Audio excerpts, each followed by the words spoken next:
जय Malhar news चॅनलच्या सर्व प्रेक्षकांना सपना चौधरीचा नमस्कार। नंदुरबार येथील जिल्हाधिकारी कार्यालयाच्या आवारातील महाराष्ट्र राज्य खादी व ग्रामोद्योग मंडळ येथील वरिष्ठ पर्यवेक्षक कर्मचाऱ्यास पापड उद्योग व पीठ गिरणी या गृह उद्योगासाठी मंजूर करण्यात आलेल्या कर्जाच्या 35% प्रमाणे सबसिडीच्या मोबदल्यात 5,000 रुपयाची लाच स्वीकारताना नंदुरबार लाचलुचपत प्रतिबंधक विभागाच्या पथकाने रंगेहात पकडले आहे।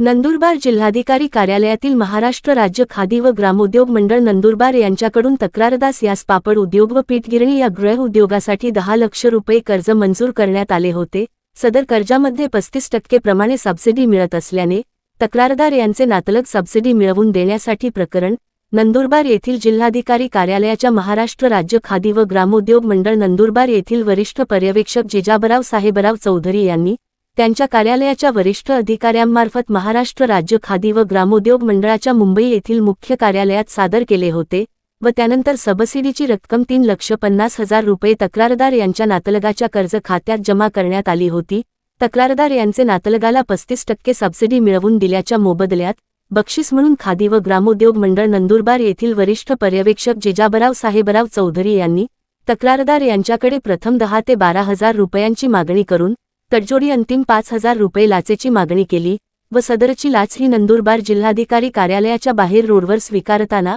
नंदुरबार लाचलुचपत प्रतिबंधक विभागाच्या पथकाने रंगेहात पकडले। सदरची कारवाई लाचलुचपत प्रतिबंधक विभागाचे नाशिक येथील पोलीस अधीक्षक भारत तांगडे, अप्पा पोलीस अधीक्षक प्रदीप मैराळे, अप्पा पोलीस अधीक्षक कविता फडतरे यांच्या मार्गदर्शनाखाली नंदुरबार लाचलुचपत प्रतिबंधक विभागाचे पोलीस उपाधीक्षक प्रशांत भरते यांनी सापळा रचून लाचखोर वरिष्ठ पर्यवेक्षकास रंगेहात पकडले असून त्याच्या विरुद्ध नंदुरबार शहर पोलीस ठाण्यात गुन्हा रजिस्टर नंबर 2026 कलम 7 भ्रष्टाचार प्रतिबंधक अधिनियम 1988 अंतर्गत गुन्हा दाखल करण्यात आला आहे।